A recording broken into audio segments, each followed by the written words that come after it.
Oh my God, I am so sorry. My God, woman, what is the matter with My you? phone dropped and I looked off the road for like a second. Oh, no, it's okay. Oh, It's okay. where did I walked in front of you. You okay?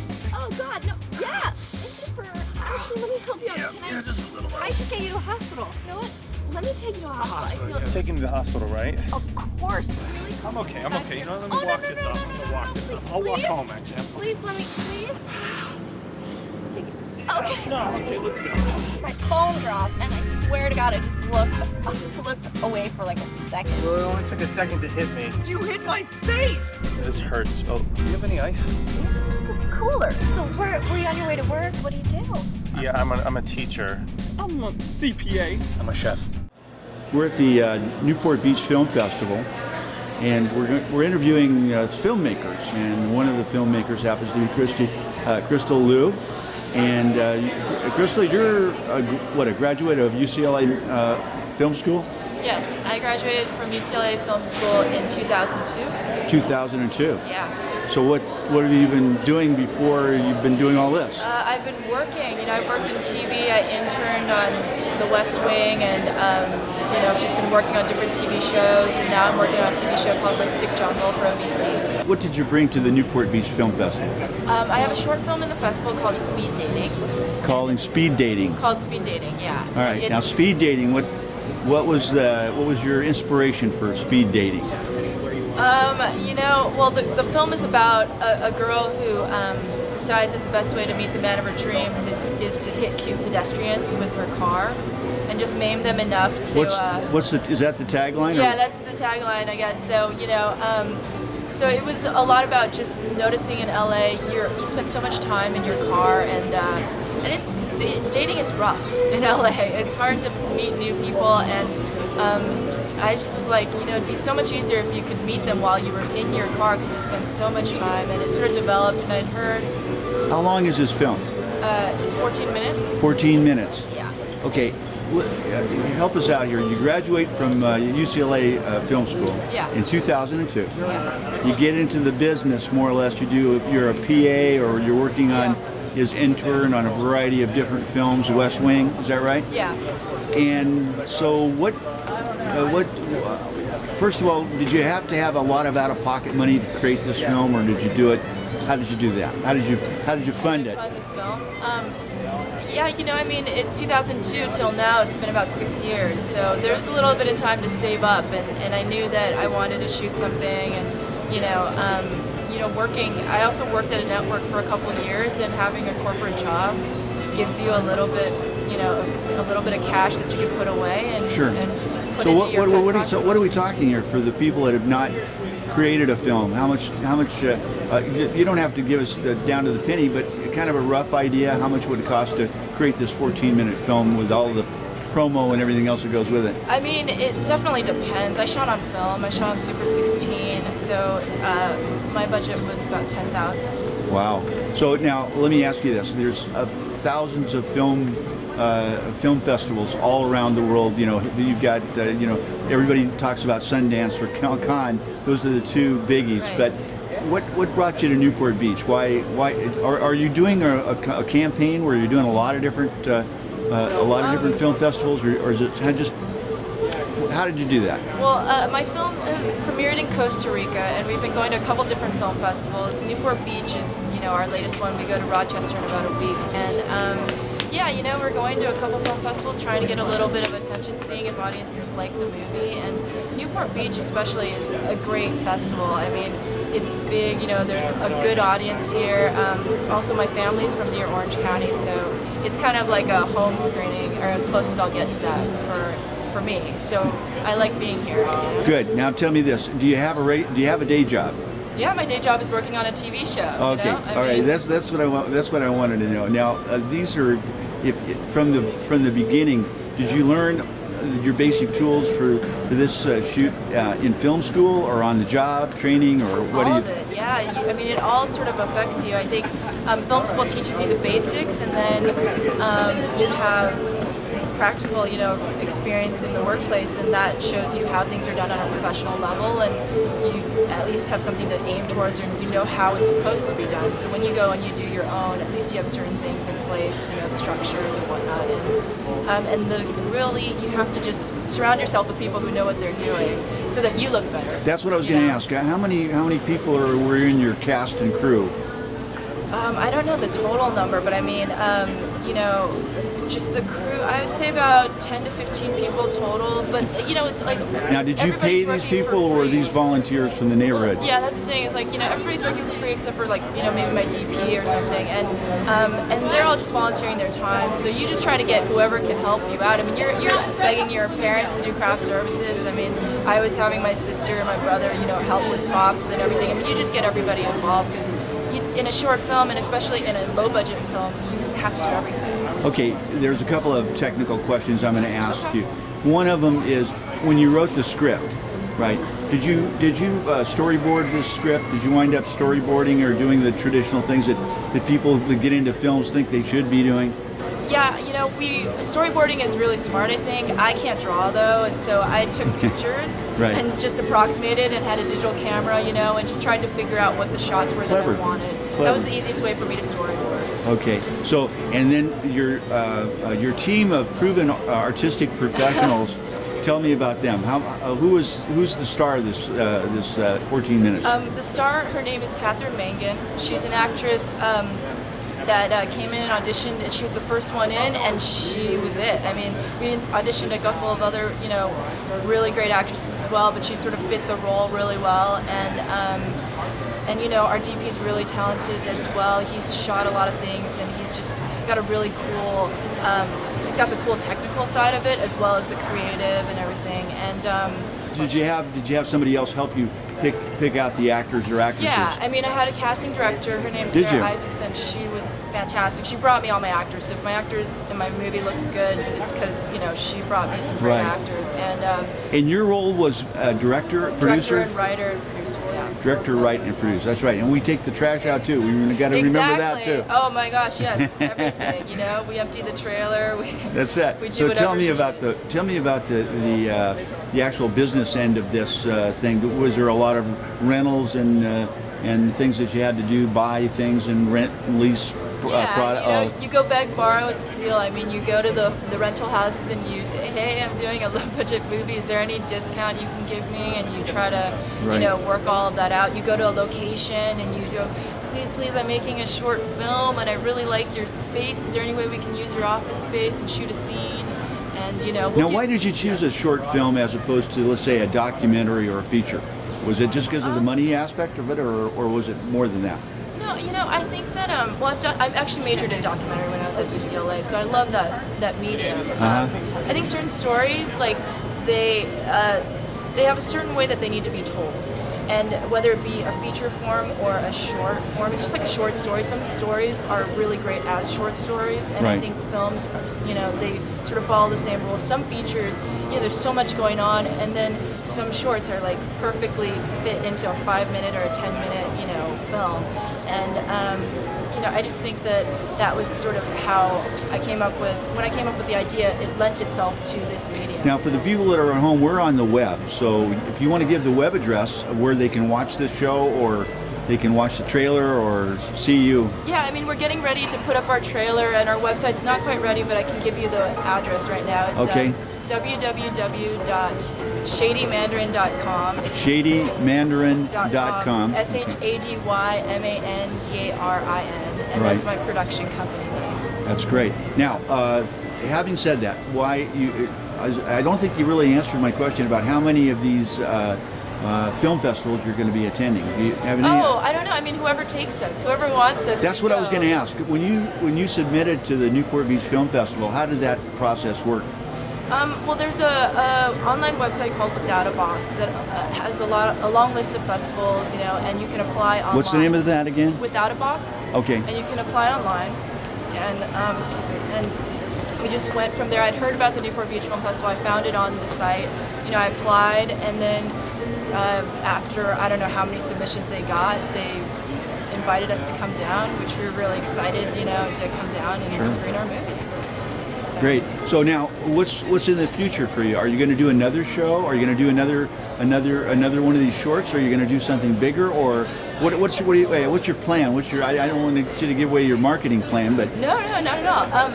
I'd love to do a feature. You know, I've been writing for a long time, but it's I think it's sort of all the elements have to fall into place. You can't rush into it. So this story, this short, it worked at the time that I was doing it, and my feature I think needs a little bit longer to kind of come together with. I mean, you can't fund a feature. I mean, you can fund a feature on your own, but it's quite difficult to fund a feature on your own. So. Maybe doing some collaboration with other filmmakers.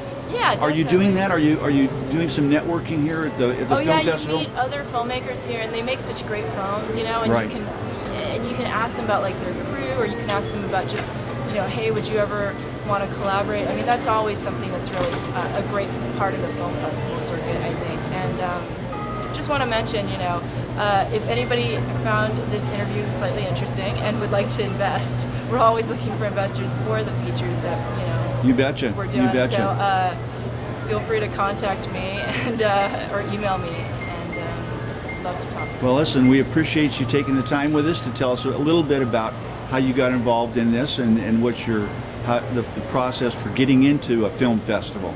So now they've changed the rules somewhat this year, so that in the old days they had a gala at the end where they would do a big trophy giveaway. Now they're doing it at the time that you actually or your film is being. Oh, okay. So by the end of today, is the only time that you see it? Yeah, you can only see it today at 2:15. But I guess I'll find out very soon if I won or not. So you will find out very soon. Anyway, Yeah. we want to thank you so much, Crystal Lou, and wish you all the best in the future endeavors in filmmaking. It seems like you've made a dedicated effort to do this and to continue to do this in the future. Thank you very much, and thanks for listening. Thank you. And that's the name of your show was? My film is called Speed Dating, and it's playing at the Newport Beach Film Festival today, April 26th, 2:15 p.m. And maybe you can see it sometime in the future on YouTube somewhere. Yeah, maybe. Check out the website for more information. Thanks. Bye-bye. Thank you.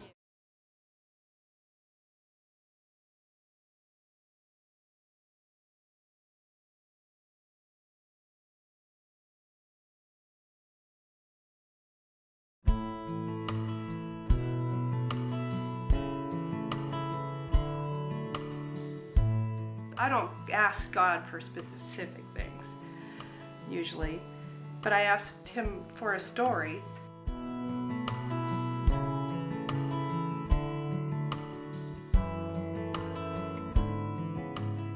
I love being around animals. I didn't have children.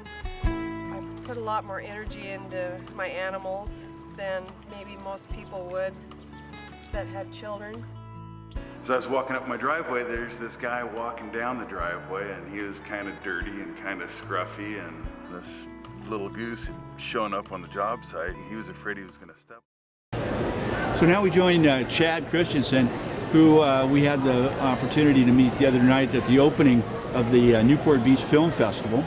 And little did you know, you became a big hero with my significant other when you handed me one of the discs about raising Lucy. Okay. What a great story about ducks, about what is it? That's the Canadian. It's a giant Canada goose. Is that what they're called? Yeah. Now, the thing that had us flummoxed, we didn't have time to look at.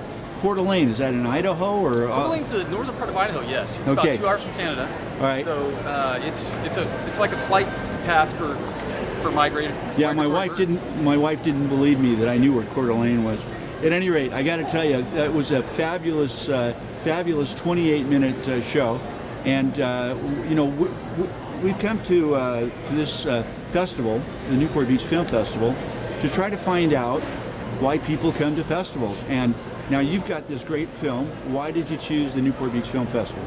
Honestly, when I went on to Without a Box, and you have access to about 3,000. What's the name of that? Without a Box. Without a Box. WITHABOX.com. Okay. As a filmmaker, you register with Without a Box, and they kind of send you emails all the time. Here's another festival. And so I know some festivals we wanted to hit, and we submitted to those. But I would see stuff, and I would read the mission statement. The mission statement of the Newport Beach Film Festival was to help short filmmakers. Right. So I thought, oh, this is great. And Nick is sort of like a surfer. So Yeah. I thought, surfer, Newport Beach, they're going to like him, and they're going to like Carol. Right. And so I didn't even know it was such a great festival. I submitted because I thought they would be received in a surfer town, and I didn't really know anything really about the town. And then at my filmmakers group, I just announced, hey, we're in the Newport Beach Film Festival, and they're like, you are? Okay, Don't now you wait a know minute. It's like the 10th You're getting largest- ahead of us just a little bit now. You have a filmmakers group. Yeah. Okay. Now is that some sort of an organization? We're the largest filmmakers group in Idaho. It's a lot of people that retire from Hollywood Yes. or whatever are moving to our town and the town above called So Sandpoint. you're from Idaho. I was born in Redondo Beach.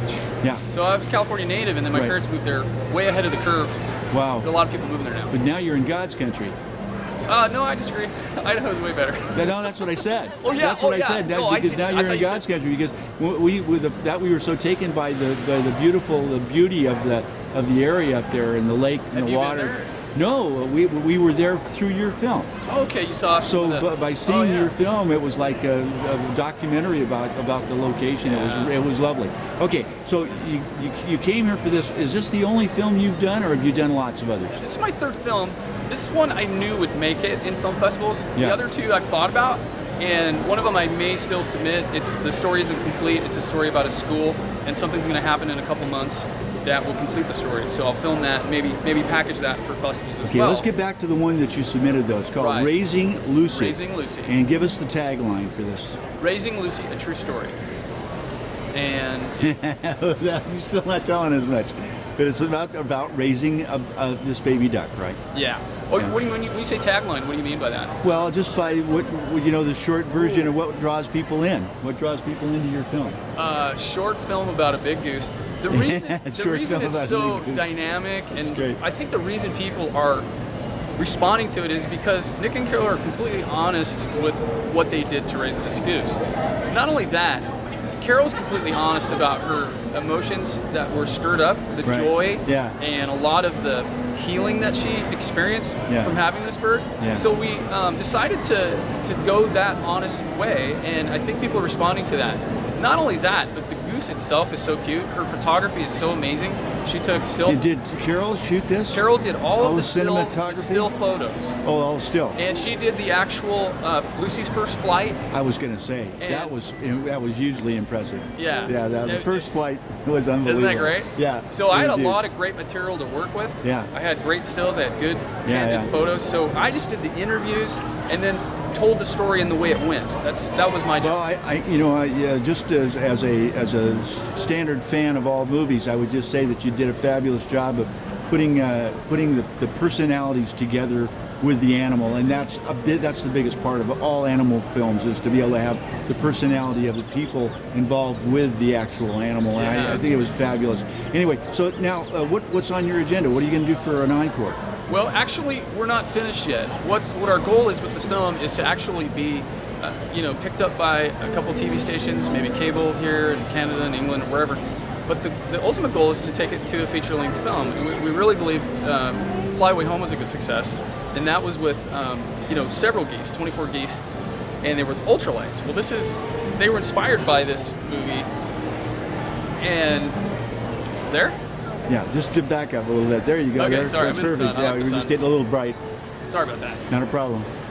So basically, the goal with this film is not finished, so we're going to carry this out as far as we can go.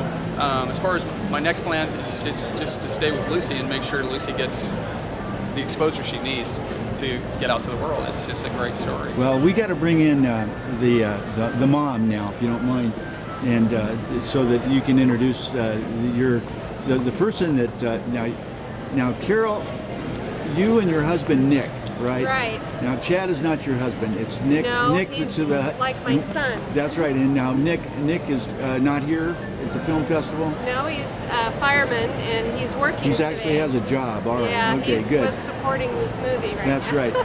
Well, so this was it was purely by happenstance that you wound up raising a duck, isn't it? True or not? It actually was. She appeared at a construction site above our house. we certainly didn't plan or want to raise a goose, and tried to find a rehabilitator, someone that would take her. Right. And got on the phone to Fish and Game, our vet, anybody to help us, because we had 2 big dogs and 3 cats, and we're in no position. We thought that was part of the film was fabulous, about how Lucy was almost acting like a puppy. Yeah. Acting like laying down when the dogs laid down. I mean, come on, that's Wasn't that impossible. funny?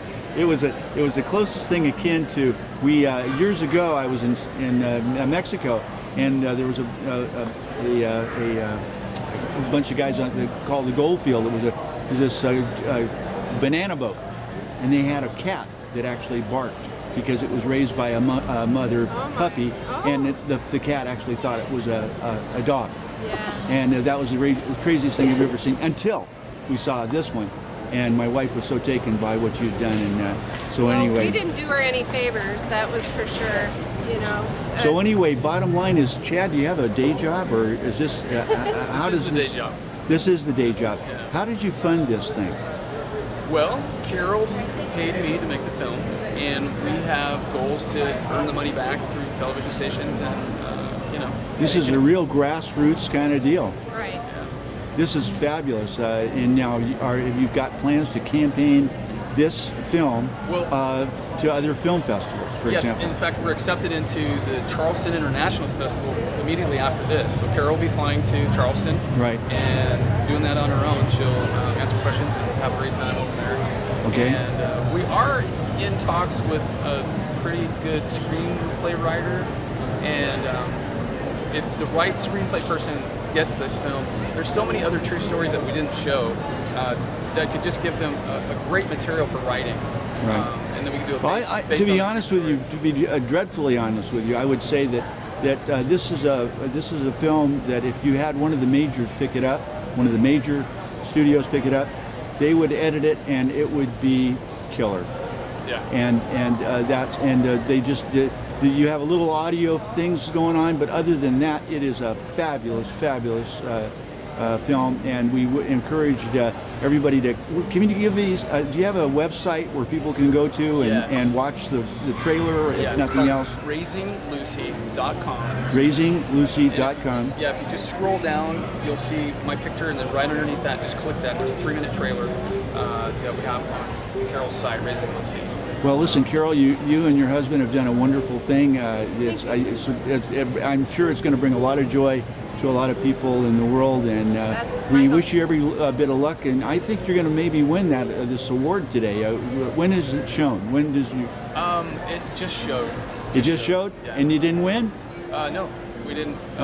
They overlooked the jury should have. The jury is out. No, I'm just kidding. Just so you know, we're in a festival tomorrow, so who knows? Maybe we'll win something. All right. Well, listen, I want to thank you both for joining us on The Cutting Edge, and wish you all good luck in your endeavors in the future. And we are all very jealous of where you live in that very beautiful area, Coeur d'Alene, Idaho. We had snow yesterday. And I think you're going to have a big influx of tourists coming in soon. So anyway, Chad, thank you so much. Carol, and your last name is? Music. That's Carol right. Music. I saw it on the what was it, in the post box. It was Right. M-U-S-I-K, right? M-U-C-I-K. M-U-C-I-K. That's right. Well, pretty good for one time just watching the film. right. Okay. Hey, thank you so much. Thank you very much.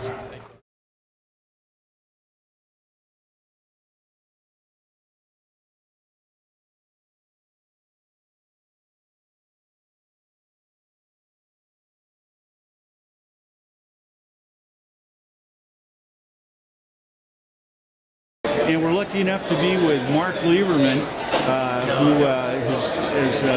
he's an old-time hand at this film festival stuff and been doing it for a long time, and we appreciate him taking the time with us.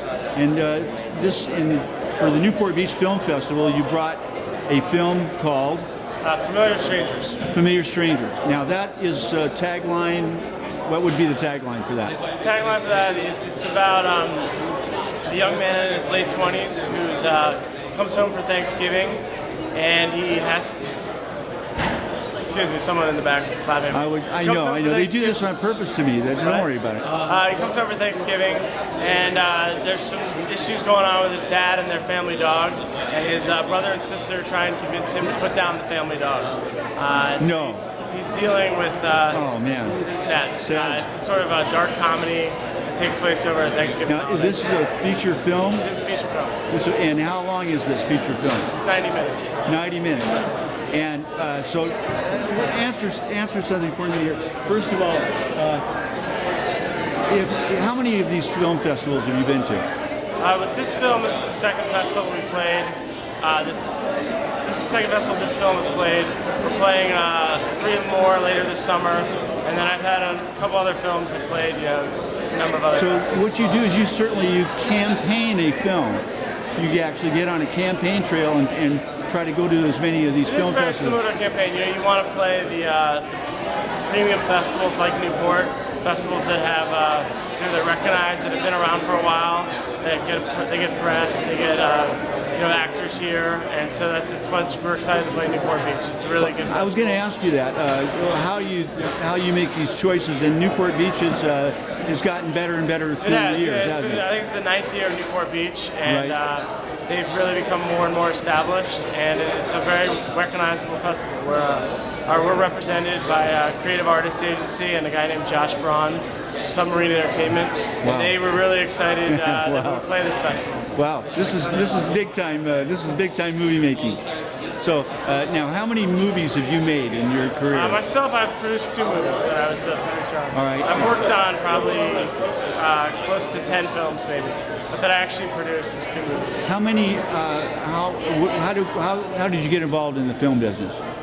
I worked at a company called Creative Planet that was a software company that software is for the assets for the entertainment industry, and I sort of got hooked, and then I went and worked for a producer by the name of Bobby Newmeyer, who had produced Sex Lives and Videotape and Training Day and a whole bunch of movies in between, big mainstream films. Right. Now, for the person that's out there that doesn't know what the heck you just said, and they want to know how to get there, they've got an idea, they've got a video cam at home, they're going to make a movie, and they want to get it out to the public.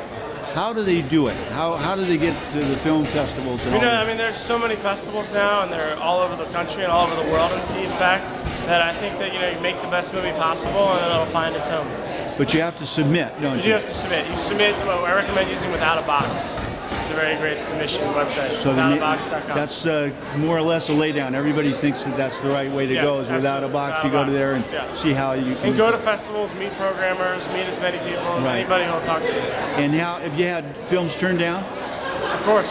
Okay. I was going to ask, what's the difference between going to, say, Sundance or Cannes and Newport Beach Film Festival? I mean, Newport's a more regional festival. Sundance and Cannes, they're larger world, they're markets, they're more market festivals. Newport's a regional festival, but it's very well supported by the community, so it's a great festival. So what did you do on this film, on this Familiar Strangers? I was the producer of the film. So you're the producer? Yes. Now we have a director? That's Zach Adler. Okay, we're going to bring in Zach, and you're going to introduce yourself, Zach. Zach, you're get close together, because I guess you've been close together for a while on this film. So Zach, tell us how you got involved in the film with Mark. I'm Zachary Adler, I directed Familiar Strangers. I got involved in the film because my agent actually gave me the script, and I met Mark in New York, and just kind of we hit it off. And it seems like there's a whole bunch of New York contingent people here. Yeah. And so there's a lot of New Yorkers involved in this process, isn't there? Yeah. Yeah, you don't find them out here in the left coast, do you? Well, I don't know. I think New York and LA, it's kind of connected. We actually shot the film in Virginia. So you're a hired gun. I was a little bit of hired gun, a little bit. Yeah, it's hired gun. Yeah, sure. Well, that brings to the point there. You had to get this thing funded. How did you do that? We got it funded. It was a group of investors in Virginia. They're all a wonderful group of people who are very committed to making films in Virginia. Okay, so you're the director of this film, and how many people in the cast and crew? Well, together we had about 60 people. About 60 people. Now these people all got paid? Trading. Gave them, candy, extortion. There was a kidnapping scheme where we had some of their loved ones. Yes, Had to work. like volunteers. You're walking down the street. Hey, you. It was volunteers. No, the truth is, it was a beautifully produced film by Mark and his company, Cavalier Films, and it was a lot of volunteers and a lot of goodwill when you make a small movie like So that. you're the director with all these godlike powers. Were you able to overrule everybody and say, no, we're going to do it this way, the lighting's going to be that way, and all of that? Whatever Yeah. Zach wanted, whatever he wants. I'm really difficult. In all of these post-production and pre-production meetings, I can see that you just laid the law down, right? The truth is, the whole film was really collaborative. We got lucky. We had it from the cinematographer to the producers, the actors, everyone really. Now talk about the actors for a minute. Where did you get these actors? You paid them, right? No. Again, extortion, bribery, Okay. other kind of favors. Right. We had a great cast in DJ Qualls from Hustle and Flow, Right. And the new guy. I had worked with DJ on my first feature. Yeah. We had Nikki Reed from 13, Lords of Dogtown, which is brilliant. Tom Bauer, who's been in like a billion movies. Yeah. Ann Dowd, Cameron Richardson. What drew all these people to the great story? It must be a great story. It was. It's a good script. Good director. That attracts a good cast. Also a good casting director. Really good casting director. So the casting director helped out a lot. Yeah. Now, for those that don't know, and I mean, I've only been in this business for about 20 years now, so I don't know anything. But the bottom line is that casting directors, what do they really do? I mean, there's some great casting directors, in the world. But how do they find these people? Casting is such a difficult process. Right. At any level, especially in independence. And I think a good casting director sits with the filmmakers and determines what kind of people you're looking for and tries to build the cast.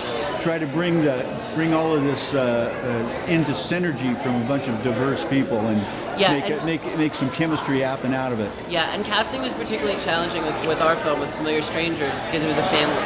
So we had to cast brothers. Whose dog was it? Whose dog? It was the dad's dog. And so was there a connection? There was Dog was tough.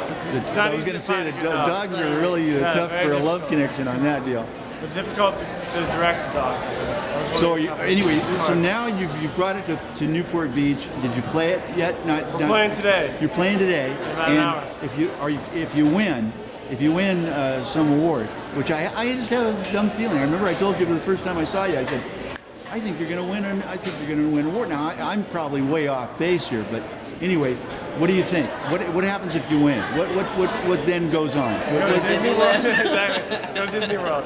No, but I'm just asking, what happens then after you've won at anything? I think it just helps build the recognition of the film. The goal of making a movie is to get an audience for it, get it out in the world, and winning awards helps you do that. We won an award at another festival, and basically it's just caused a lot of friction because we fight over who gets to have it in our house. Okay, now listen, I got two guys that know what they're doing here, and I got to know this, okay? Because nobody probably even has been through that process. But everybody wants to know Harvey Weinstein at Miramax and get their film distributed worldwide, right? Well, how do you do that? How do you get distribution for your film? Do you want me to do that? Go for it. Distribution for independent films is difficult. The way to do it is everybody says it's difficult, but I'm trying to find a solution here. I think the only solution is to make sure it gets seen by the people who would be interested in buying it and know how to market it. And actually, I'm going to say this, and this might sound a little strange. It's not that hard to get an independent film distributed. It's hard to get it distributed by the people you want, for the money you want, that know how to handle and know who the audience is. So I think the most important thing is making a great film. If you make a great movie, it'll find distribution. Yeah, because the bottom line is that do you have as a Viacom? Are they the people who would distribute things or not? Or they make things? They make things. They buy things from you. They distribute too. I mean, it's Paramount. Viacom is owned. Paramount is owned by Viacom. Okay. So they distribute films. So they distribute films. It's a rough market though. It really is. It's a hard market to get.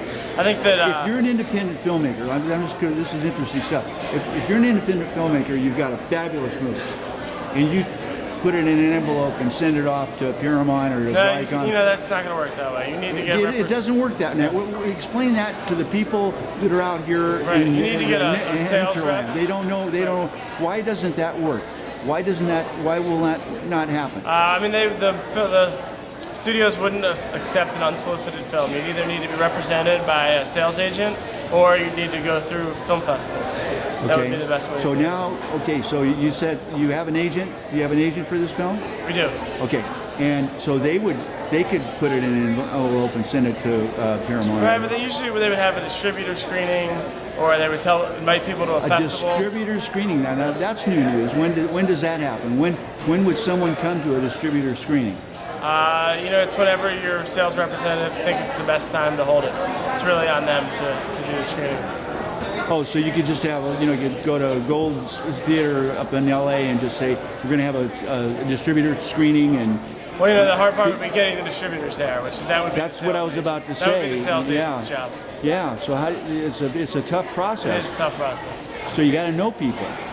Definitely. You got to know people, and they got to know that when you call them... Playing festivals makes a big difference too. That's where a lot of times films are bought out of festivals. My question to you is, when you're a major, and I know you have to know this in order to do what you guys do, but if you're a major, you test market a movie, let's say, or test market a TV show or whatever it is, and you have people go and look at it and decide whether it's good or not. Right.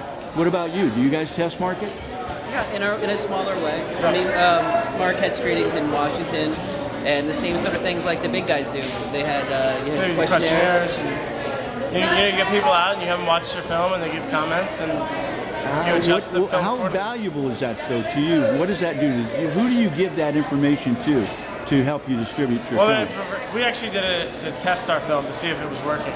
Okay. And then we would use that information to re-edit the film. Oh, I see. That was good. That was very good.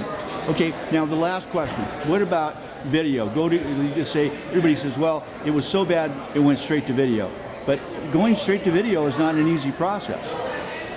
No, I don't actually think in this day and age, going straight to video isn't always the worst thing in the world. It's really the amount of money it costs to put a film in theaters. It often makes more sense to go directly to DVD. With Netflix and a lot of other options like that, film can do very well on DVD. The other thing that's going on the web, and I know you know about this, but you get a bunch of independent filmmakers that all go together and say, here, watch my show, or watch our shows, and then find a website where you could go and actually watch any one of the shows if they pay you. I don't know how they do that, but anyway, is that a good idea? Not a good idea? What? I think it just depends on your film. It's so film specific. Is it? Yeah, but I think if you're just trying to make it as a filmmaker, the goal is to make something and get it out there and have as many people see it as possible. So this genre, familiar strangers. Tell us lastly, what is this is a type of genre for the movies. What do you call it? Do you have a name for it? It's a family movie. It's a family. It's a quirky family so movie. there's no obscenities or nudity or bad. No. Except for the dog. The dog probably does something you don't even know about. Exactly. Right. It's a very sweet film. I think it's sweet. It's very relatable to a lot of people. Now, Zach, you've done how many different shows? How many? It's my second movie. Second movie as a director. Great. You like it? I'm really proud of it. All right. Are you going to be a member of the Directors Guild or not? Yeah, I want to be a member of the Directors Guild. And you're going to want to be a member of the Producers Guild. Sure, that'd be great. Okay. So how does that happen? How do you become that? The DGA, I'm actually eligible, and I think what happens is, ideally the next film I do, or in a couple films, it'll get a slightly bigger budget. And then what happens is the studio, or a mini major or smaller studio, will pay generally pay the initiation fees, yes, which is a little bit expensive. But then if you're working at that level, it's worth it. And the DGA, it's a great union with health benefits to protect you. Listen, I'm going to wrap this up, but I got to tell you, thank you so much for joining us on The Cutting Edge and helping people that don't have a clue about the movie business or how to get involved in it, because your information has taken years of hard work and pain and agony to get there, but it's not necessary for the next guy to have to go through it. He's going to have to do enough work just connecting with people and making a good product to even get into the game. So anyway, want to wish you all the best on Familiar Strangers today and in the future and the next project. What, you got one? I'm writing something. You? We have one that we're developing right now as well. Okay, I don't want to tell anybody anything. Okay, thanks a lot for Thank you. joining us on the Thank Cutting you. Edge. Thank you.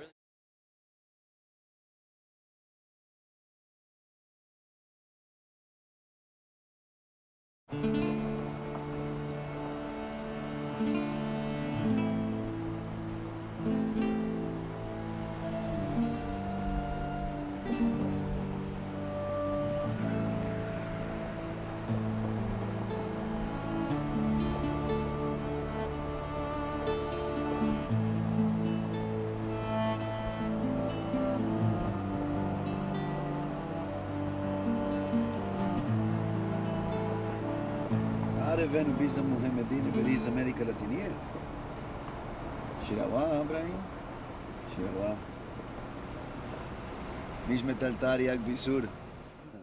Well, we joined Dan Searle, and Dan is a filmmaker presenting a full feature called Ablution. Is that correct?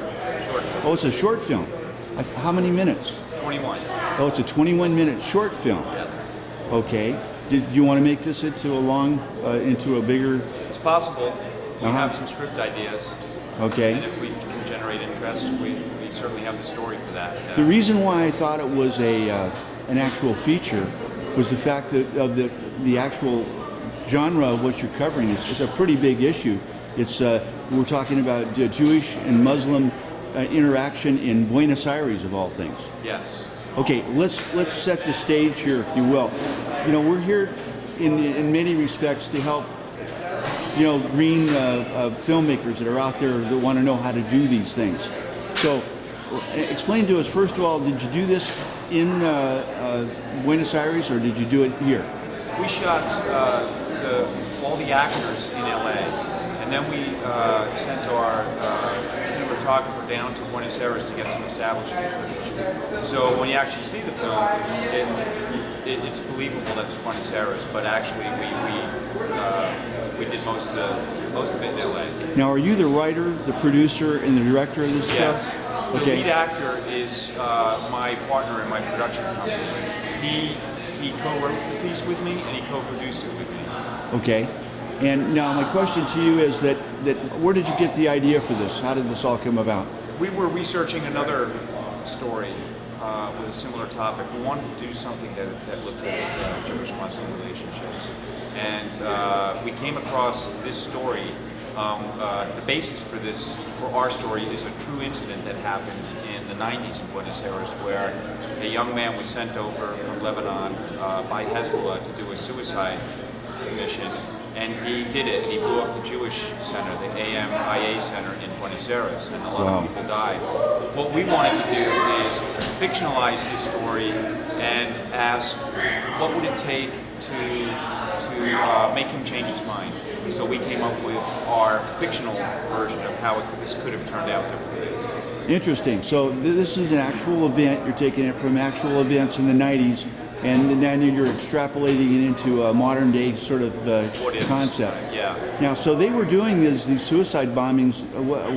What would generate which group was it? Hezbollah? Yeah. Now, Hezbollah comes from southern Lebanon, isn't that right? And they're basically tied in with the Syrians, aren't they? Okay, so it's a Hezbollah Syrian operation that sent this guy back in the 90s to Buenos Aires to bomb a Jewish synagogue, right?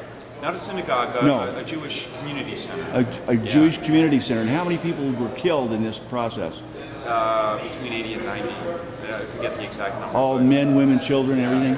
Oh, God. It was a really bad thing. It was terrible. Yeah. Buenos Aires has the largest Jewish community in the Latino world, the Latin world. So Really? And that's what we discovered when we were doing our research. And the thing that intrigued us about this particular story was that when you hear about suicide bombings, it's usually in the Middle East or Europe. And it came as a surprise to me that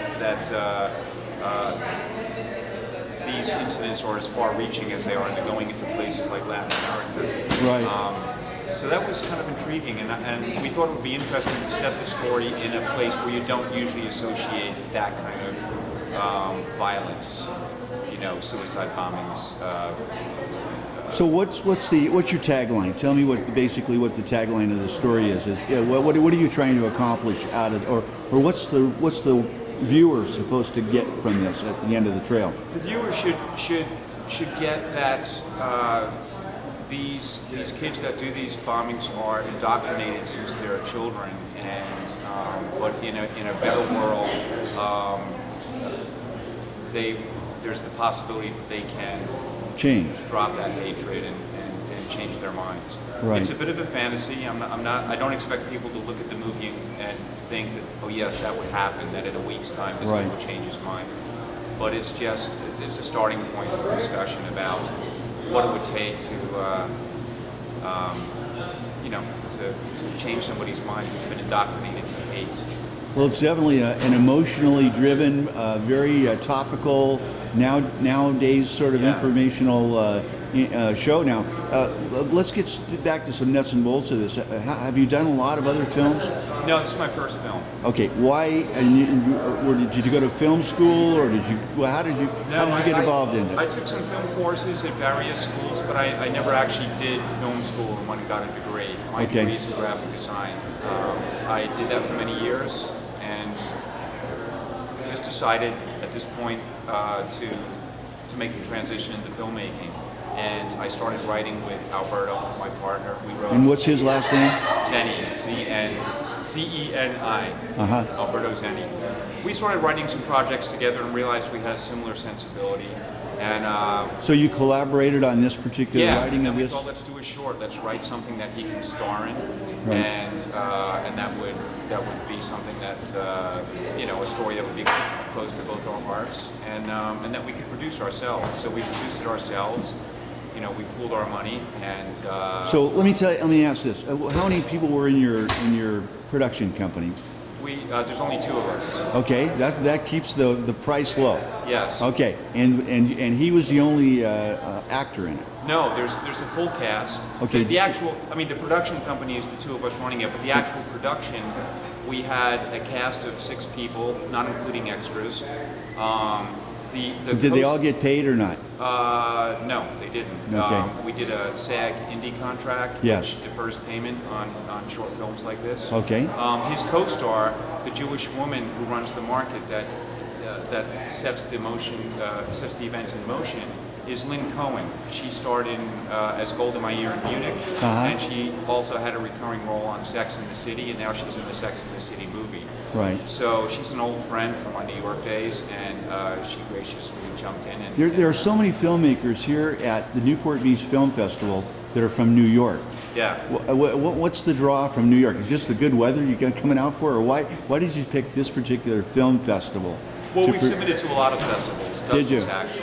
And, all right. Of course, the attraction for me is now I live in LA. Right. So to be able to get into a festival that's close to home, that has a good reputation, that's big, right, and that's in a beautiful locale. I mean, can't beat that. Right. You know, don't have to buy. Well, everybody, the lion's share of people that are, and it sounds like you're in a situation where you can help the person that has never submitted a film before. How did you submit your film to Newport Beach?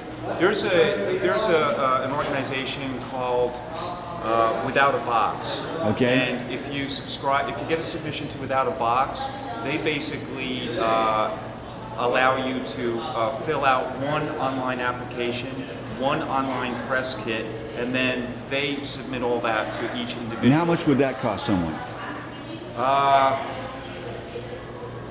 I think our membership is the deluxe. There's different levels you can get, and ours is the deluxe package. I think it was over $100 for a year. Not bad. But you get a lot of discounts working through them on the film festivals themselves. You actually save a lot of money by going through them, and they do a lot of the work for you, and they make it very easy. Right. So my advice to any filmmaker who wants to jump into this process is to go Without a Box. Now, this is here. Would you hold that up for the camera? This is what this is called. A little bit over that way. That's perfect. That's and you're absolutely doing a perfect job of it. What is that called? That's flaunting your film It's sort of a ticket to get in, right? Right. What we do is we print these tickets, we print these cards, and then we put the information for whatever festival we're handing them out at on the back on stickers, so we can use the same card, but change up the information. Great. And basically, these cards we hand out at parties, we hand out to other filmmakers, we hand out to people in the mall. It's just And what do they call? It's just a card. Okay. Yeah. All right. And so now that's not part of this without a box system. That's something that you need to go out and get those printed and Yeah. designed and all that sort of stuff. Now, since I have a background in graphic design, it was very easy to throw these together and get a good deal on printers. I know a lot of printers. Right. But they're essential. I mean, you need that to get the word out. Okay. It's something people can hold and remind them of the film. How many film festivals do you think you're going to be visiting with this production? Hard to say. We've had a lot of rejections. We've been in several already. We've won quite a few awards at the few festivals we've been in. So as we move along in this process, we're getting more and more attention. So I'm hoping that that'll translate into more entries. Well, I was going to ask you that. You're submitting a short, a film short. Now, my question to you is, I'm sure you've done enough study on this subject to find out, how do you you make the transition from short to what, to documentary, to a full feature, or how do you do that? It's just a matter of choice? There's a lot of filmmakers that make a lot of shorts. They enjoy that process. Yes. Our intention was to make a short that would attract, that would get us the kind of attention that would allow us to make a feature. So what we're doing now is we have 2 feature scripts in the works. We're hoping that based on the accolades that this movie is getting, that investors will think that we are a trustworthy operation. That's the other question I was going to ask. Are you doing your own fundraising as well for this? Yes. So you're going to go to, how do you approach investors? Who do you know to even go to?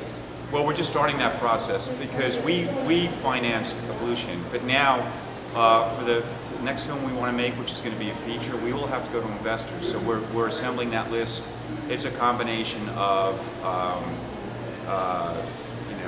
people that invest in films. This is what on a their regular business basis. is. And then there's also, we're going to go to people that we know that have the means that might want to get behind something that we're doing, that know Alberto and I and like our work. That's right. So you submit your resume along with the film, the actual film. Yeah, having that film is huge. It just shows investors that you know how Now, the question to me has always been, how do you make money on shorts or documentaries? Either one. How do you get? Documentaries are different than. I mean, you can have a short documentary, you can have a feature, but sure. This is not a documentary; it's a narrative. But it's tricky to make money on shorts. Really, what a short is a very expensive business card. You can make your money back. There are outlets now on the internet, iTunes, for instance, buy shorts. The Sundance Channel. There's different places where shorts are shown. But really, you don't go into it with the idea that you're going to make your money back. You go into it with the idea that you're going to get to the next level of exposure, filmmaking, and that you'll make money on that end. And eventually, down the line, if we get to do a feature and make some money, we'll recoup our costs there. Okay, so everything's out of your own pocket until you get something where, and we always go back to the classic story of, well, do you know Harvey Weinstein and do you have a deal with Miramax? A 3-picture deal with Miramax? Not yet. Not yet. Harvey, if you're out there, check out our film. I'd love to talk to you. Okay, well, listen, Dan Searle, it sounds like you're having it's been a great experience for you up to this point. Just and listen, we wish you all the luck on this particular project. Sounds like a really important movie to see, or a short to take a look at and visualize. Did you, by the way, the last thing before I let you go, did you have an agenda when you went in? In other words, you had an idea of what you wanted to mention to the people. The number one agenda is to always tell an entertaining story. But on top of that, we wanted people to leave the theater thinking about this issue and thinking about having hope that when people come face to face with their enemy and they see that they're human, that certain death is not the only answer. Exactly. Yeah.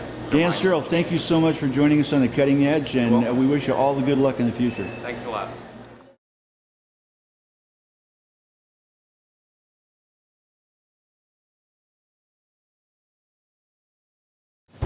Ladies and gentlemen, let's hear it for Melissa Brooks. Hey guys! In high school, Class of 2007, yo! she was Miss Popularity. But while her friends were following traditions, where do you see yourself in 5 years? Everybody in a good mood? She was forging her own path. Why haven't you ever told anybody that you wanted to be a comedian? When you do something different, everyone remembers it.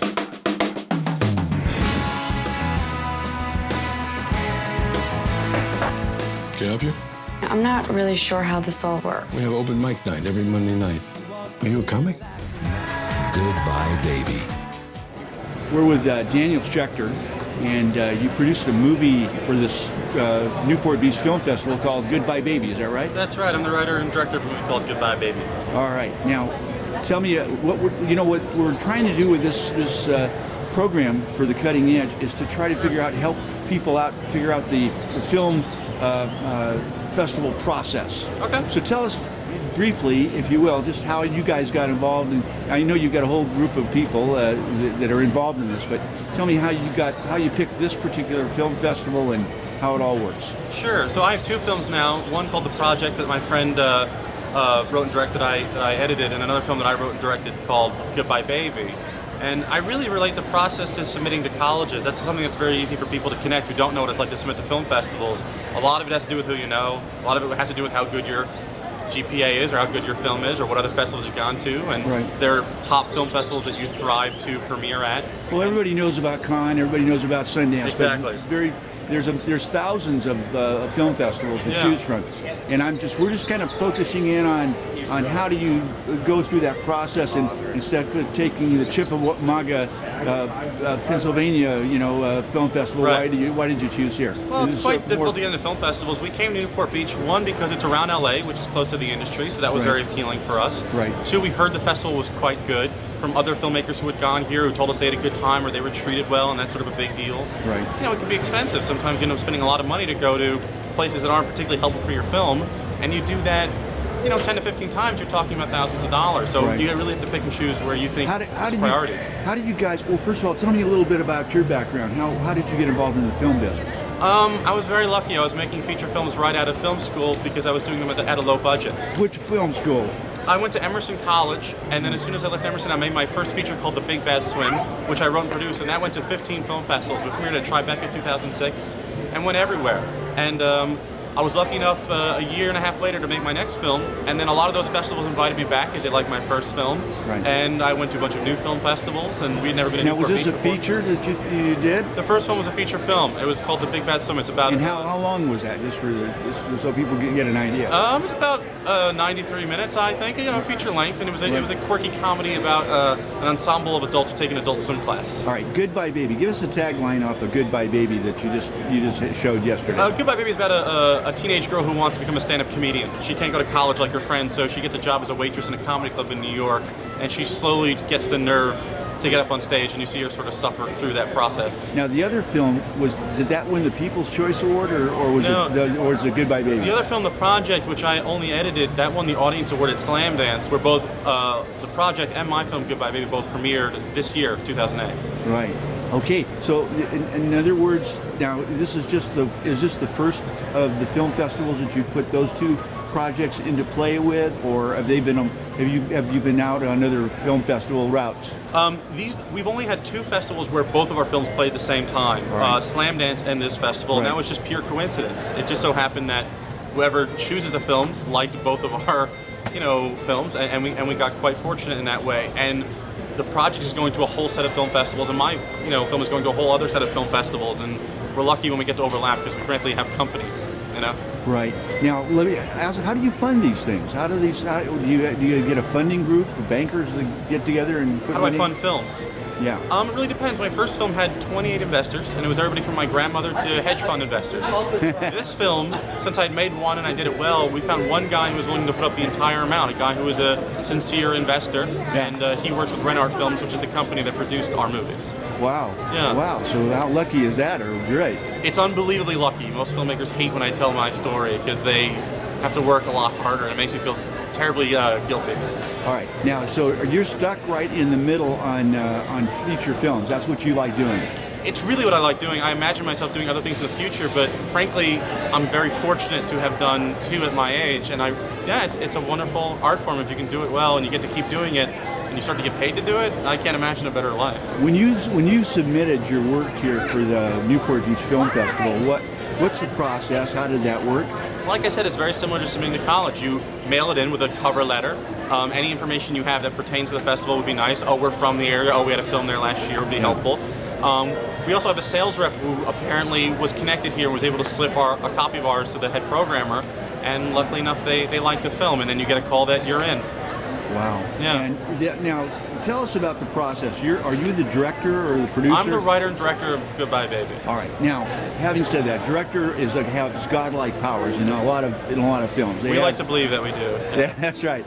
And one of the things is that you get to choose. Did you have a full staff of people that helps you with all of the people that were in the movie? How many people were in your production company?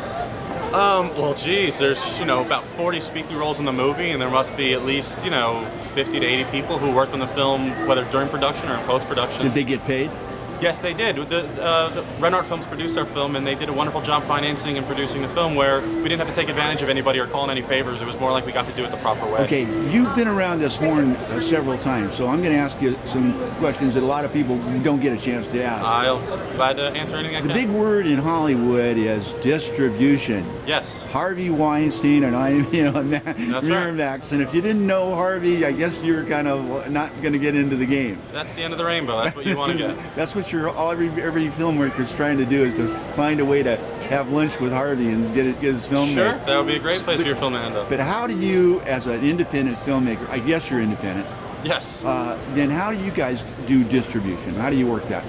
There's a lot of people out there distributing movies. Whether they're doing it in such a way that you can be financially benefited from that, that's another question. My first film is on DVD right now. It's in Blockbuster and Netflix and Walmart and Target. Am I making a lot of money from that? Not necessarily, because it's hard to make your money back on independent film. People tell you it's a bad investment, and to a certain extent it's true. Your film has to be very good or have very recognizable people in it in order to get out there. And even getting out there doesn't mean that you're making all of your money back, and it certainly doesn't mean you're making a profit. Yeah. What about do you have real stars in your films? I have a lot of recognizable actors who aren't household names, but they're recognizable faces. Right. And that helps me get in the door of the industry, because people in the industry all know these actors. But well, you don't get Tom Cruise, obviously, but what I'm getting at is that there's always how do you find those people that want to participate? Do they like your script, or they like you, or how's it work? You send an offer, which is just a contract you send to their agent saying they don't have to audition, we just want you to be in the film. Right. You send them the script, you tell them how many days you want them for, what they're going to get paid. Right. And it just so happened in our movie, all those circumstances came together very well, and we got a bunch of actors who were recognizable, strong New York actors because they lived in New York, they liked the script, and they were working for a day or two. And it was a nice way to work with people. This film was shot in New York? Manhattan, yeah. In Manhattan and Brooklyn. Wow. Yeah. And you had to go through the whole process, getting permits for the city and the whole 9 yards? It wasn't as difficult as that sounds, because New York is very accommodating to independent filmmakers. They want you to be shooting there. And people, when they watch my film Goodbye Baby, they get a sense of, wow, it's a New York movie. There's just a production value you get shooting in New York City that you wouldn't get shooting elsewhere. Now, here's the big question. I'm going to, again, you've been down this horn, seen these things a lot. Did you apply to Sundance? Did you apply to Cannes? We applied to Sundance. Cannes is 6 months after Sundance. I see. So we applied to Sundance. We didn't get into Sundance, but we got into Slam Dance, which is playing in the exact same town, the exact same week as Sundance. And they're related. It's called Slam Dance Film Festival, which is where my film, Goodbye Baby, had its world premiere. Right. So it's like the second best thing to getting into Sundance. And some argue that it's almost better. There's fewer films, you get more attention. I really love the films that I saw at Slamdance. Right. But yeah, you want to premiere at the best film festival that there is, Cannes, Toronto, Sundance, all the places that you know, and then it's diminishing returns. You can't then play at a better film festival. Festivals want the ungettable get. And then once you premiere somewhere, other festivals will not take you because you've already been tainted by a premiere somewhere else. I got you. Okay, now here's the big question. Okay. Do you have a day job? I do have a day job. I do have a day job. Right. I've been editing a lot of. I've been editing actually trailers for other independent films. That's how I sort of make enough money to stay afloat, barely. One of the things that we've discovered in this whole process is a lot of people are writers. Yeah. They do writing for other people. Otherwise, they do. But there's all kinds of creative elements involved that you're involved in, and so you get a choice to participate in those. And some of them you get paid for. Is that right? That's right. Unlike being an actor, where you can just act, a filmmaker has, like you said, many skill sets which they can apply to hopefully a lucrative job, whether it's editing, writing, directing, producing, whatever else you get. The other thing that we're running out of little time here, but this is really interesting. How do you become a member of the Directors Guild? Are you a member? I'm not a member. I could join. It would cost me. It's like getting an agent. It's like anything else. When you're ready, you'll get it. Yeah. You don't need it. It's not particularly helpful at this point. It's more important to get an agent. That will get you work. Getting the Directors Guild, it might hinder you in some ways at a certain level of your career. But when I'm ready, when I'm offered a big Hollywood movie, they'll find me and we'll make it happen. People want to know this because there are some great directors that have agents. Everybody's got an agent in Hollywood. Yeah. But anyone that's going to have somebody put money up to produce you, that's a pretty good sign that you're a moneymaker. Let's hope so. So, how does that agent process work? Do you have an agent? I just got one. It was very difficult. Congratulations. Thank you. It was very difficult.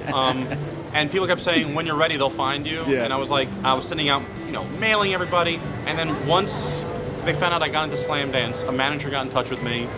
He was a great guy. And then he got me an agent. And now I'm represented, and that brings you to a higher level. That gives you access to a world you would not necessarily have access to in other situations. Daniel Schechter, thank you so much for taking some time on the cutting edge with us. We appreciate it. And hopefully we'll have a couple of those trailers attached to this interview, and wish you all the best in the future. Thank you very much. Thank you, shake sir. your hand here.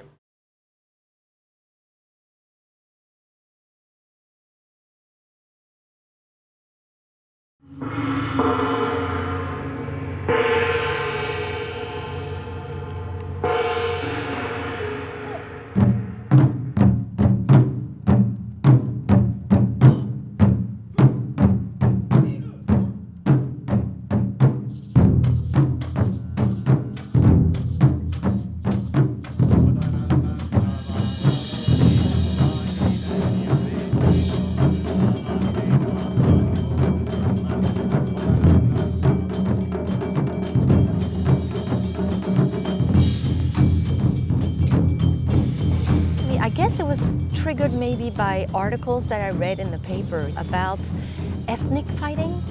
And I made detailed drawings of this dance. The idea that it's not by becoming all the same. People are fighting for their own identities around the world. So there's something about recognizing the identity, but having the identities collaborate and compromise. Not in the sense that you're betraying yourself, but in the sense that you have to make room for everybody. And to make room for everybody, you have to move over a little bit. It's just, there's no other way. Well, we're with Sonia Bankston, and we're at the Newport Beach Film Festival. And you are presenting a documentary entitled Rhythms of Peace. Is that correct? That is correct. Okay. What's your tagline? What is it? What's the story about? The story is about a group of dancers who get together, brought together by one choreographer named Marie de la Palme. Sorry. Yeah. Okay. Chad. Okay. The story. Go ahead. Sorry. The documentary is Rhythms of Peace, and it's about a group of dancers that come together under the guise of Marie de la Palme, who does some amazing choreography for Irvine Valley College. She got together with the Shin Yuin Buddhist temple, and they were putting on a peace ceremony, and they desired to have a piece, something, a dance that would represent peace to be shown during this peace ceremony. This is a large venue. Okay, help us out. This is a really kind of a complex little documentary here.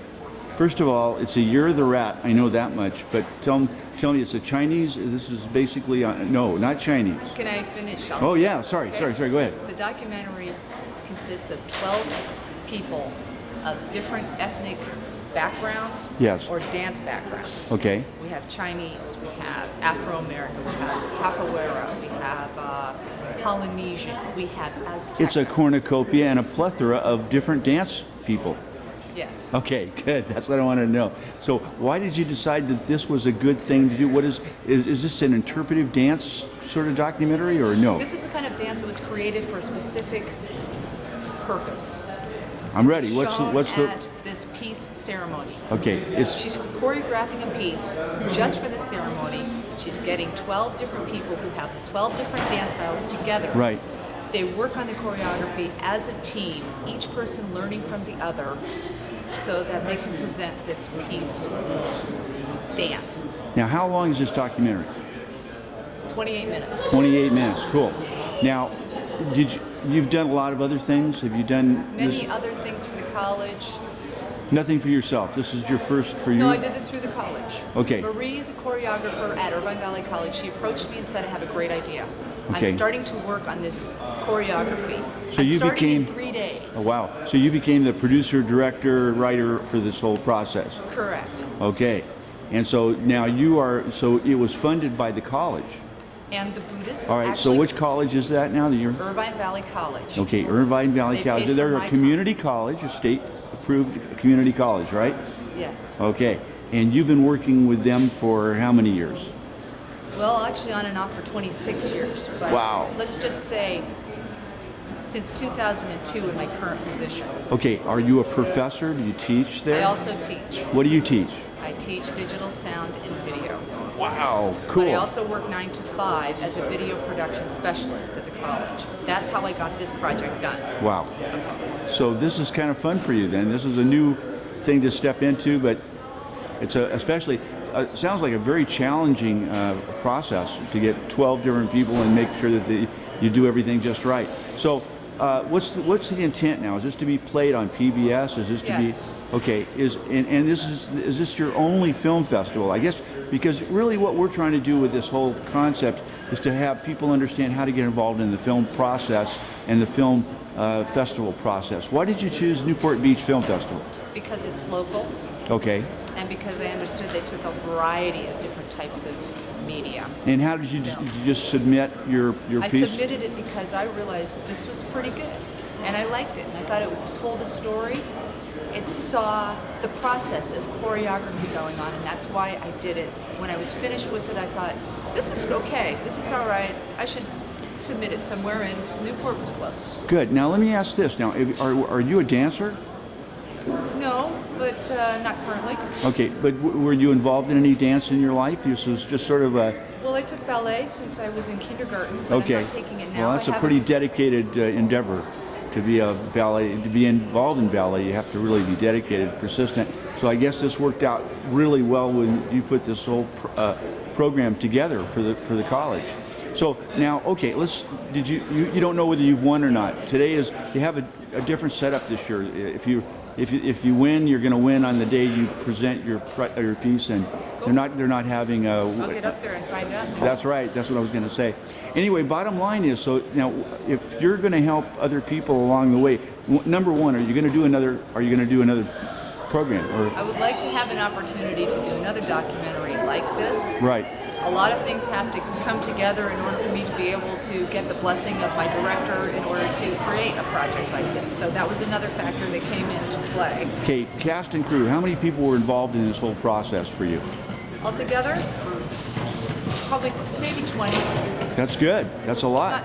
Well, the 12 of them were dancers. Yeah. One was the choreographer, 2 of the other choreographers. Sure. And, the other people were there to help me collect footage on days when we had rehearsals. Well, it sounds like you really had a fun time doing it.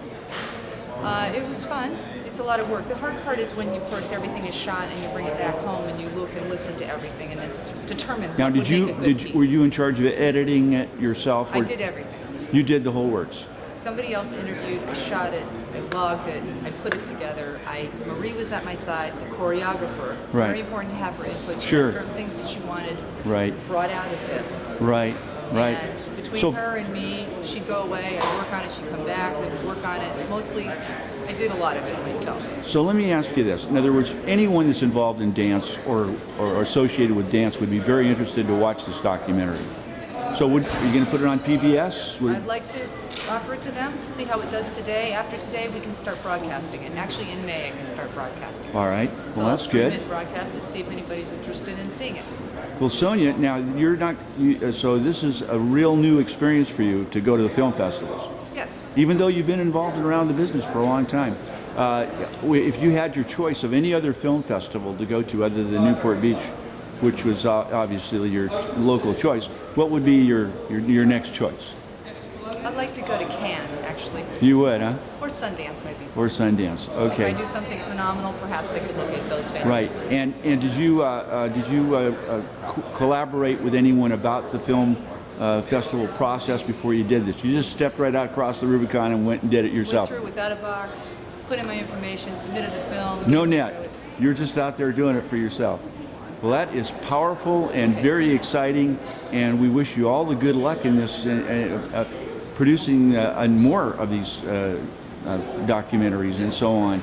And we want you to know that this program, which you can watch on Cutting Edge, a talk show, has a variety of people from as far, that have not done anything, all the way to people that have been doing this for years. So I hope that you'll enjoy the process of watching that and seeing how this all transpires. I hope I've been helpful. Hey, thanks so much.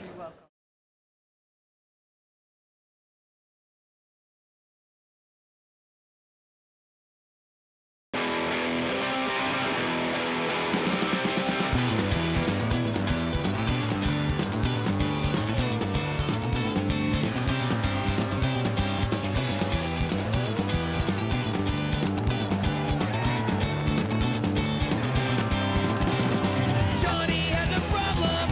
Johnny is out of control. He had a TV party with the kids of the black hole, stealing people's mail and lynching the landlord. Things to do when angry, young and bored.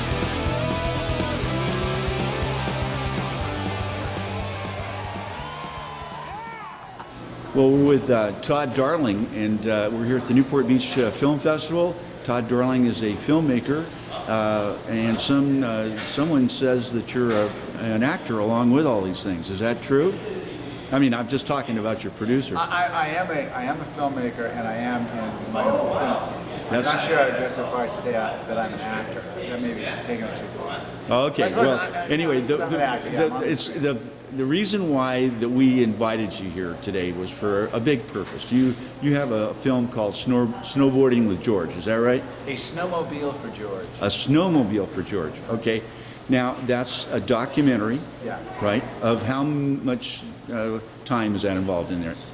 It's a 90-minute documentary. 90-minute. Wow, that's Feature-length film. this is verging on Michael Moore areas, epic. huh? No, Yeah. it's shorter than Michael Moore. It's shorter than Michael Right. Moore. I'm skinnier, and the film is shorter than Michael Moore. Wow, I can see that. Now listen, tell me something. Your film is about what? What's your tagline? My film is a film about fish, buffalo, cowboys, and firemen. It is a cross-country trip that started with a question about an off-road vehicle, but most of the film is really about other people's experiences as I drive across the United States. So you're just sort of doing a giant Ewell Hauser moment where you just kind of get in the car and drive around and stop and talk to people about what? Almost. What I was looking for, I went to look for places where environmental rules have been changed or eliminated, and to see what Really? the impact would be on people who had to deal with the consequences. Right. So it's fishermen on the Klamath River, cowboys out in Wyoming in the Powder River Basin, firemen in New York City, and then the story of the snowmobile drags on across the United States as I drive across America. And I'm asking the question, why did George Bush bring back the two-stroke snowmobile engine? It was supposed to be phased out, and he brought it back. Yeah, that's a real big. Yeah, that's a big deal, isn't it? Because the snowmobile people up there in Minnesota and all across the Great Northwest, they use those things constantly for things. Well, I grew up in the mountains, and our neighbors have them. And our Right. family has one. And, Right. And so I knew a bit about them. But that Kawasaki two-stroke, you're something wrong with that. Is that right? Well, if you've ever been near a two-stroke engine, you'll notice a large cloud of smoke. And you want to get away from the cloud of smoke. So it's a smog machine. Huge smog machine. Wow. Many dozens times more smoggy than your car. All right. Dozens. Now, you know, this is a little off your film, but I'm sure you probably talked about it in your film. And that is, you know, when you're talking about motorcycles, are you talking about doing some, what about people that are just driving regular motorcycles? Well, right, okay, that's just the thing. Only, first I should say, only about 20% of the film is actually about snowmobiles. The rest of it is about other stories of people. Right. In the case of this one manufacturer of the snowmobile, it took a regular four-stroke snowmobile, a regular four-stroke motorcycle engine, slapped it into a snowmobile. Right. It works perfectly. Right. It's real fast, very powerful. Right. Does the job. So there's kind of no reason why they can't go to four strokes. It's kind of a mystery. I just wanted to know why he did it. What was the reason? What was his rationale? Okay, now wait a minute. No one can answer that question, so yeah. I went looking for other rules. This is a great story. It sounds really interesting. Now, let me ask you this. How did you get involved? Why did you decide that this was the project you want? First of all, how many films have you made? On my own, I've made a half dozen, and then cool. I work in television and film, so I've worked on other people's films. I've directed TV shows. What we noticed about you, and this is, you know, the format for what the Cutting Edge is doing in this particular issue is talking about how people get their films into film festivals, the process, and so on. What we noticed was that the little card that you had regarding your snowmobiling with George was had a list of several awards or acknowledgments from different film festivals. So, have you been campaigning this particular film in a variety of... Yeah, I think anybody who makes a film, they have to mount a campaign. It's like you're on the road with the circus and you have to go into town and you've got to do your promotion and make sure people get out to see the elephant. Okay, now let's help us out here, because this, again, you're answering questions for people at home that want to do this. Okay. And the number one thing is, okay, they need to know what their budget's going to be just to make the film. How did you do that? In my case, I had a desire to make the film, and I had the equipment I could make the film with, so I just started to make it before I got in there. Now okay. That would be regarded as a mistake by most people. Right. But I have a film now, and if I waited around for the money, I'd still be waiting. Right. Okay. Now, what about? So you have to have a desire to make a film. So the vision quest comes first. You have to have an idea. You got to be pretty committed to the idea, and you have to be committed to the idea for years. So how long was this fermenting inside of you about this particular issue? I got the idea, and it was about 12 months before I actually started to go off the shoot full time. Right. And then worked on it for about 6 months, and walked away from it for about 18. Wow. Back to Sure. Full time and finished that. Well, you're campaigning this at a variety of different film festivals. Yes. Why did you pick the Newport Beach Film Festival as an example? It was close to home. All right. Where do you live? I live in the LA area. All right. It was close to people who had helped me make the film. Right. And it's it's a nice place to go. I mean, it's close to LA. It would be a good place for publicity. And I tried to be diverse with the geographic spread, so the film's been to Ashland, Oregon, the Big Sky Festival in Missoula, Montana, right. Sedona, Arizona, it's been to Breckenridge, Colorado. You like all these really nice, ecologically correct places. Oh, it also went to Atlanta. Okay, well that's a little iffy. Anyway, so let me tell you, right, so let me say this. First of all, are you happy with your film? I'm very happy with the film. Okay, so you were personally completely happy with what you had created. Well, you never are, but I mean, as good as you could. As happy as a filmmaker can be. You had a beginning, a middle, and end, and you figured you had a message, and somehow that might have come through in the film, and that's the great part of that process. Okay. It is very pleasurable to make a film. Right. Okay. So the step is now you are going to be today is going to be a day when you show the film for the first time.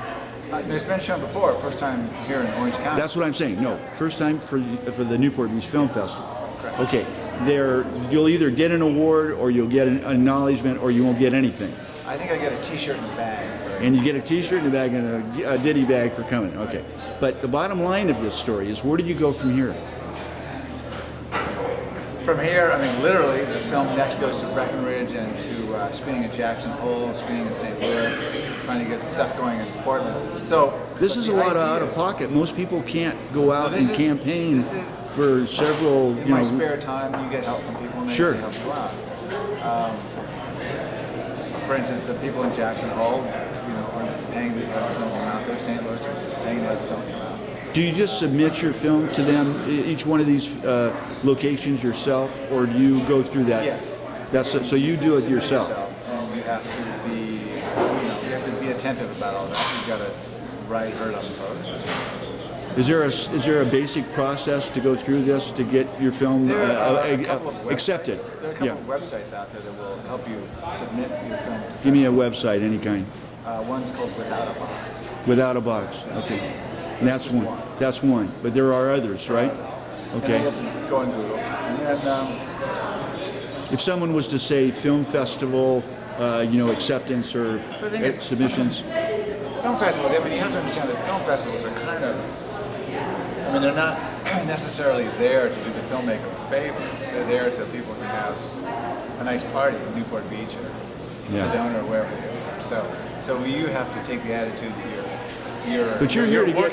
Aren't you here to get money or just distribution or for sure looking for distribution, looking for reviews, looking to find an audience, looking to find people who will be your film's cheerleader. Right. Looking to, but that's kind of on the filmmaker's shoulders to well, you're what we call the professional aspect of this whole process, because you've already done several films yourself.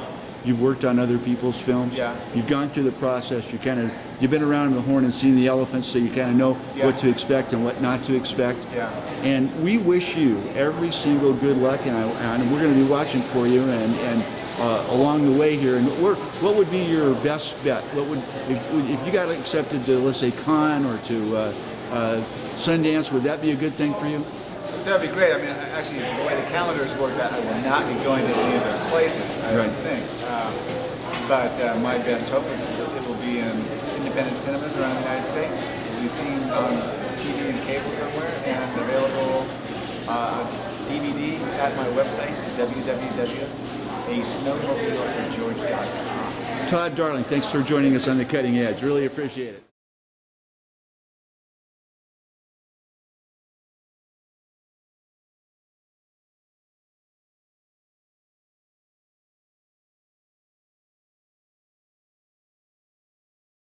We're with Deloche Pickett, and he has a film here at the film festival, Newport Beach Film Festival, entitled 25 to Life. Now, do me a favor, if you will, Deloche, tell us about why you picked this particular issue. Do you mind if we start over? Because it's Delos, not Delos. What is it? Delos. Delos. Delos. Okay. So Delos, tell us why you picked this particular genre. Well, I was in college and doing trying to figure out my college thesis and what I would like to do to graduate. And we had all of it in film. I was studying documentary making, and basically my father. Where was this? I went to Cal State University, Monterey Bay. Okay. And my father was a doctor at a Sentinel State Prison in Imperial Valley. Right. And he said you should do something on 3 strikes. I had no idea what 3 strikes was. So I did my research and kind of became passionate and did kind of like more of an advocate piece back in 2004, a 13-minute short entitled 25 to Life. And it had good success. It went to television. And right. It was a runner-up for a BAFTA award and a British Academy Award. And then basically after that, I saw the response that I needed to do the feature. So you not only directed the film, you wrote the film too?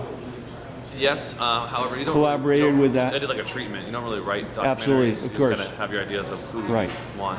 Okay. Now, have you taken a political viewpoint on 25 to Life? Is this what's the message? What's your tagline? Well, going back to the short. Since the short was mostly a 13-minute, we interviewed 3 inmates. we interviewed Joe Kloss, who was the grandfather of the Polly Kloss. Right. And again, the reaction I got was, well, what about women in prison? What about prison industrial complex? What about more inmates and the other side of the coin, the victims of crime and all that? So we went and did a full feature. We spent about 2 years on this project, 25 Life, the feature. And we shot ex-governors, ex-congressmen to help make the law, right. DAs all across California, victims of the crime like Mike Reynolds, whose daughter was murdered, Mark Kloss. Who funded this for you, or how did you fund? I funded it pretty much mostly myself and with my family. And all right. We had a couple small investors come in. But, yeah. Okay, and so what you're presenting tonight, or recently at the film festival, was how long? How long was that process? I mean, how long is your film? The film is 85 minutes right now. Which is 85. About a little over an hour, 20 minutes. Right. Right there. Okay. And it's a full-length documentary, and we discussed the 3 strikes law. And basically the goal of the film was to show California and, of course, the nation and the world that what this law entails, and is it really logical to put someone away for 25 to life versus someone not concentrating on violent crimes of murder, rape, arson, stuff. You hear about child molester recently just got 9 years, and recently some guys went to jail for forged check. Okay, let's bring some clarity into this. A guy by the name of Bill Jones, who's run for governor and a variety of other things, is an elected official. What was he? He was in my film. Okay, Bill Jones, but what position was he in the state government? Bill Jones was Secretary of State at the time of the 3 strikes law. And he was fully in favor of 3 strikes. He's the one that kind of wrote it.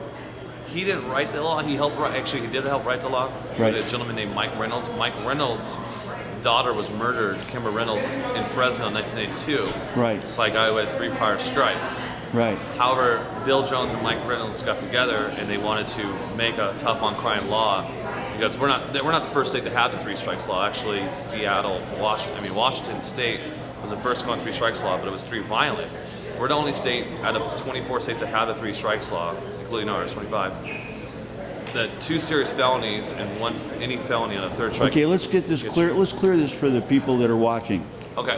You've got, let's say somebody robs a liquor store one day. The second day, he turns around and hijacks a car from his neighbor. And then on the 3rd day, he goes into a market and steals a loaf of bread. Is that all? Pretty much a good analogy towards it. Yes. So for all intents and purposes, if he was convicted of all 3 of those crimes within a 3-day period, he could go to life, 25 to life. Is that right? Absolutely. So it's 2 serious felonies. Yes. The serious felony could be a home burglary. Right. Which is some people find controversial. Right. And it can be caught with drugs. Right. But the 3rd felony can be anything. Mostly it is drug related. You get a lot of people that did burglarize someone's house to get the money for drugs, and then, they're caught up in the system.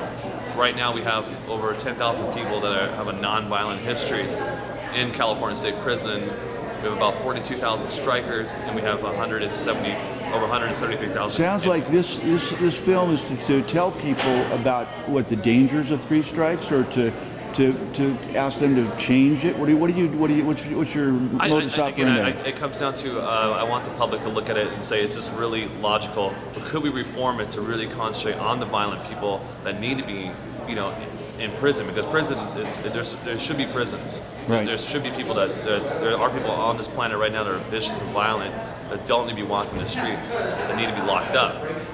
The other side of the coin is, let's try to reform some of these drug addicts, these people that have problems stealing and whatnot, and treat them so they can have a better life in the future. Okay, now everyone's going to ask and want to know right away, how many people, because you focused really here on the 3 strikes law in California, did you not? Yes. Okay, the question I have for you then is, how many of those people in your study are illegal immigrants, people that were breaking the law that weren't supposed to be I think we here? only came across a couple of those. We didn't really concentrate on that. We did concentrate on the race. I did try to focus on, I wanted to have a black interview, I wanted to have a Latin. Yeah, so how many, do you have a percentage? No percentages? No percentage. I don't know any percentages on that. Okay. I just, funny you mention, I was listening to NPR right now and talking about illegal immigrants going down, getting caught up in 3 strikes. I know when I did film Parolees, there was a lot of people, they actually have cells just for immigrants, holding cells, and they have Californian cells. So actually when an immigrant gets released actually from a California state prison, they're actually going back. They go straight back to Mexico. So how are you going to make money with this film? Tell me that. How are you going to make money? Well, I don't. Well, I'm saying when I say that, I mean you're looking for distribution. Everybody wants the Harvey Weinstein, Miramax distribution deal.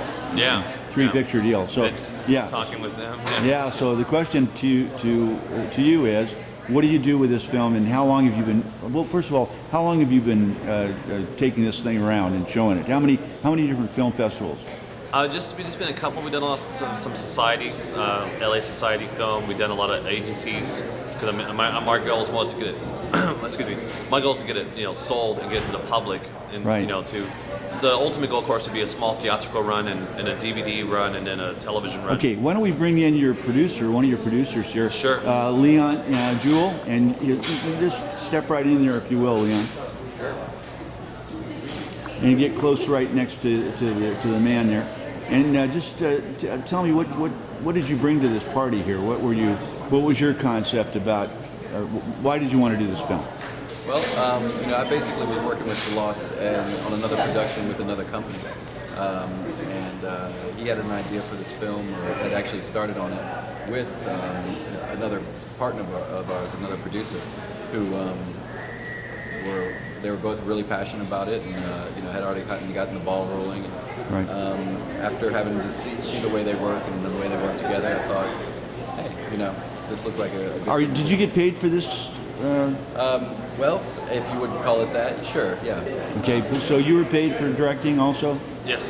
Okay, now again, this is where did you get your funding? We're trying to help out the kids out there that want to go and do what you guys are doing. How do they get the money to fund these things other than just asking mom and dad? There is no real direct way in a lot of cases. A lot of it takes whether or not you have credit or some form of loan that you can get, and then balance it against other things. Okay, let me ask you this: how many people were involved in your production company, and our company is three. Three? And then we did hire like an editor, outsource sound for graphics, designer, a composer. So I just wanted to say something. For you asked a good question for filmmakers, and what the answer is called the leap of faith. We walked into a Ralph's, bank one day, and started this and got $50,000. Because I was lucky to have be in college and having good credit. Right. I pretty much risked it all, but that's what you have to do pretty much, and that's what a lot of filmmakers done. Kevin Smith, you look at the Kevin Smith stories, you hear about credit cards and all that. Right. There is no magic thing. You want to go do your film, you go out there and do it. Just don't be sad if it doesn't work out. The big question here I want to end this whole story about is, when do you know when to quit? In other words, I guess my point is, you step out there, you do your film, you create it, you get backers, you get them to fund it, you go out there and you finally catch on to a distribution deal. When do you know that it's time to, in other words, right now, are you going to go to other film festivals, or are you going to continue to campaign your film everywhere around? Hoping to go to at least an international one like Toronto, maybe right. this summer. Okay. Hoping to get it sold, go to Toronto, do international premiere, go to 3 or 4 more film festivals just to keep the buzz going, do some radio. Did you get any? Have you received any awards from any film festival yet? Just been nominated for Audience Choice. I think we're up for an Audience Choice award here as well. So, okay. But not yet. We recently actually just recut the film about 4 weeks ago. All right. So that's another thing. When you say when is it ready to quit, that's another thing as a filmmaker you have to decide. It's saying when's the time to close up shop and get this thing out there. Right. Because you just know. I guess my question to you is, if you did get a distribution deal, would they be in charge of saying, let's say, we want to cut this to 64 minutes or 68 minutes or whatever it is, and they would virtually take creative control over your project, wouldn't they? Yeah, but you have to stand up. Of course, we put up all our money. We got family involved. We right. Our lives are pretty much on the line with the credit issues. So sure. You have to just you have to fight for it. Anything's possible, and you right. can't back down. You can't be scared. Last question. Okay. What about the mythical straight to DVD or straight to video concept? Not only that, filmmakers should also know to keep on-demand rights. Keeping your video on-demand rights is huge. You can do on-demand Canada, on-demand through all the hotel chains. Right. iTunes is another thing on the. And who do you get to go out there and sell that to those I do markets? it all myself. Okay. I'm lucky that I think God's gave me a gift of being a salesman. But right. If not, hire a sales rep. That's the one thing filmmakers should do is also hire a sales rep. There's great ones out of New York. One that we're trying to work with is called the Film Sales Company. They're really good. They're very hands-on. Right. Especially documentaries, you have to have someone that's hands-on, that really can cater to that film because you're not going to have, Have you been rejected by any film festivals? Excuse me? Have you been rejected? Yes. Oh yeah. Really? Most Why would they reject you? Tell me. Did they give you any reasons or no? We just didn't have the. Depends on the festival. In a lot of cases, it's a subject matter that they don't. It's not wide enough spread for them, or something that they don't feel needs the attention at the moment. And sometimes we feel obviously otherwise, but. Sometimes you got to back away, and that's what we kind of did. We didn't watch the film for about 2 or 3 months, and kind of looked at it and said, this film needs a little more work and a little overhaul and cut it down a little bit.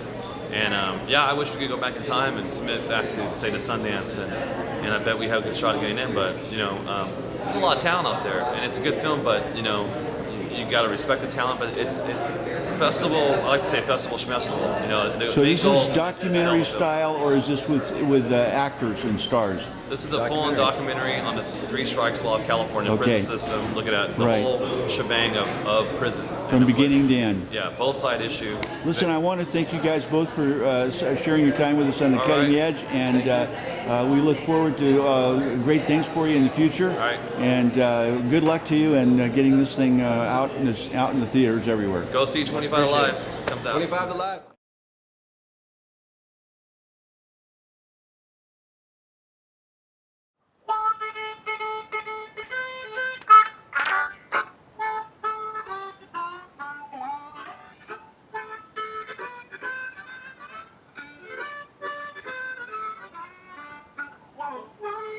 That's what I want there. Hey, buddy, mama, don't say don't. The soft and easy, the good and greasy. Oh, I love my, I'm crazy for.